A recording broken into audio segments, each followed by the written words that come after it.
Good morning dear students. आप सभी का इस एजुकेशनल यूट्यूब चैनल पर हार्दिक स्वागत है। प्रिय विद्यार्थियों,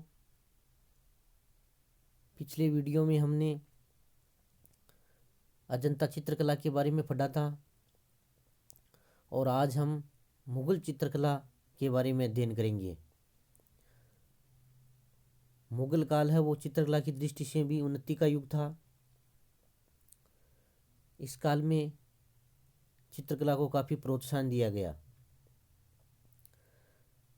मुगल चित्रकला का जो स्वरूप बना था वह है ईरान और भारतीय चित्रकला का मिश्रित स्वरूप था, यानी ईरानी और भारतीय चित्रकला के मिश्रण से मुगल चित्रकला का विकास हुआ।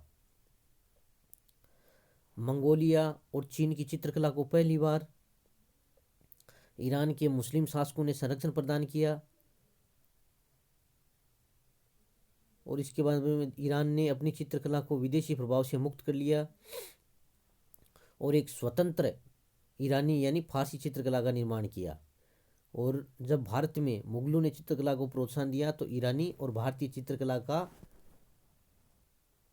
मिश्रण हुआ, यानी इसका सम्मिश्रित स्वरूप का विकास हुआ। सर्वप्रथम बाबर ने भारतीय मुगल साम्राज्य की स्थापना की थी, तो उसके काल में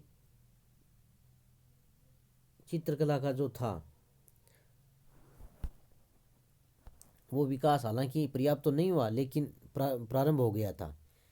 तुजु के बाबरी जो बाबर का ग्रंथ है उसमें एकमात्र चित्रकार बिहजाद का नाम मिलता है। बिहजाद वो फारस का प्रसिद्ध चित्रकार था। उसे पूर्व का राफेल कहा जाता था, यानी उसने उपाधि धारण की थी।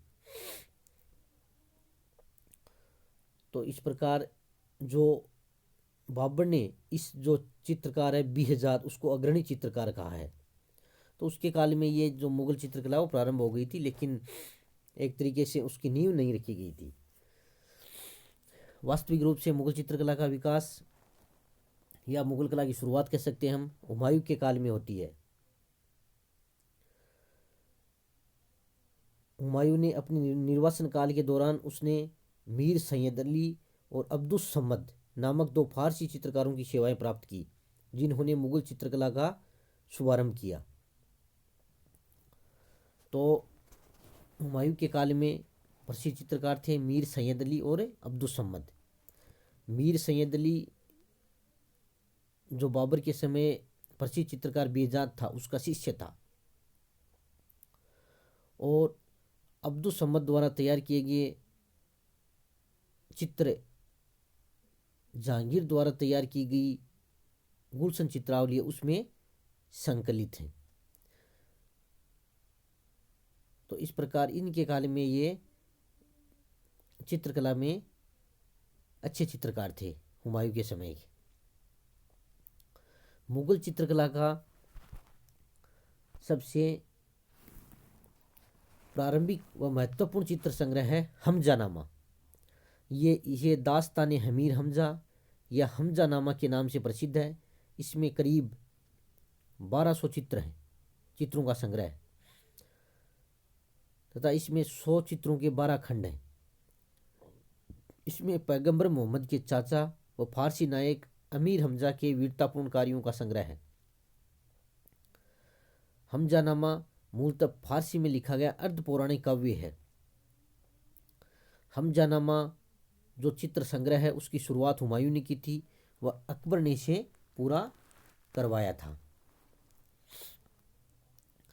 ये ग्रंथ हमजानामा इसको मीर सैयद अली के पर्यवेक्षण में पूरा किया गया था। ख्वाजा अब्दुल सम्मद ने भी इसमें चित्र बनाए हैं और निर्देशन का कार्य भी किया था। यह मुगल काल की सर्वप्रथम चित्रित पुस्तक है, तो इसको आपको ध्यान में रखना है। कई बार ये एग्जाम्स में पूछे जाते हैं प्रथम चित्रित पुस्तक कौन सी है, या 20 शब्दों का उसमें छोटा क्वेश्चन भी पूछा जाता है हमजानामा। तो यह आपको ध्यान में रखना है, याद भी करना है। अकबर के काल में भी चित्रकला के क्षेत्र में पर्याप्त उन्नति हुई। आईने अकबरी जो ग्रंथ है उसमें मीर सैयद अली व अब्दुल सम्मद जो हुमायूं के काल में भी थे और अकबर के काल में भी रहे थे, इनके अलावा 15 प्रसिद्ध चित्रकारों के नाम प्राप्त होते हैं। इनमें अधिकतर हिंदू थे। अकबरकालीन प्रमुख चित्रकारों में दसवंत,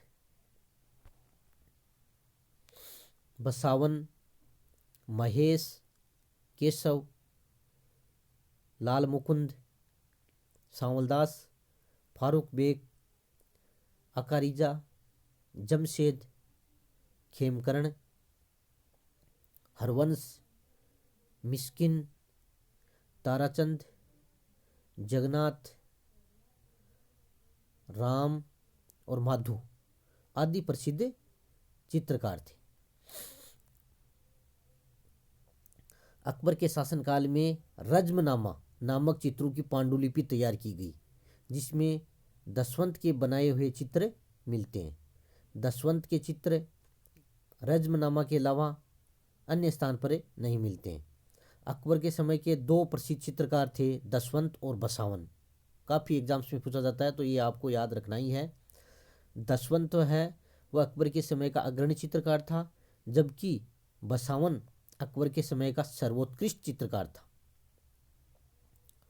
बसावन छवि चित्रकारी, भूदृश्यों के चित्रण व व्यंग्य चित्र का विशेषज्ञ था। और जो अकबर के काल में जो चित्रित ग्रंथ है रज्मनामा, उसका पर्यवेक्षण अब्दुल सम्मद के पुत्र मोहम्मद शरीफ ने किया था।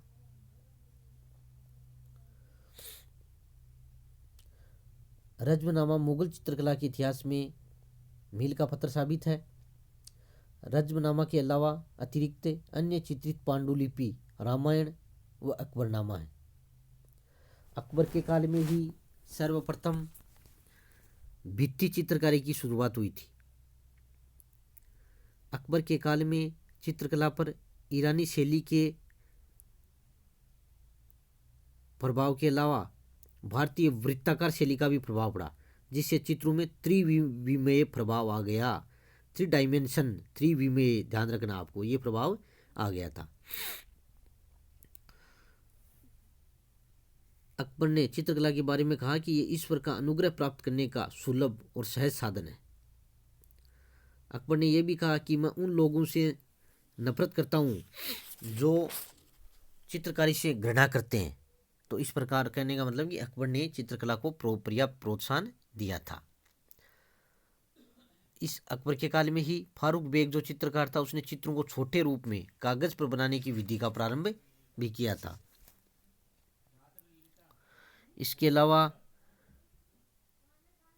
जो बसावन है उसकी प्रसिद्ध सर्वोत्कृष्ट कृति है। बसावन जो अकबर के समय का चित्रकार था, उसकी अच्छी कृति मानी जाती है। वो एक कृष का घोड़े के साथ मजनू का निर्जन स्थान में भटकता चित्र। कई बार कॉम्पिटिशन एग्जाम से पूछा जाता है कि एक कृष का घोड़े के साथ मजनू का निर्जन स्थान में भटकता चित्र किस चित्रकार की कृति है, तो ये बसावन की है। तो इस प्रकार आज हमने मुगल चित्रकला के विकास में प्रारंभिक बाबर, हुमायूं तथा अकबर के काल में जो चित्रकला का विकास हुआ उसके बारे में अध्ययन किया है। और जहांगीर, शाहजहां, औरंगजेब, इनके बारे में जो विकास हुआ उसका अगले वीडियो में हम अध्ययन करेंगे। तो ये बड़ा क्वेश्चन आ सकता है कि मुगल काल में चित्रकला के विकास का वर्णन कीजिए। तो ये आपको ढंग से अध्ययन करना है और इसको होम असाइनमेंट भी इसका करना है। इसी के साथ साथ बहुत बहुत धन्यवाद।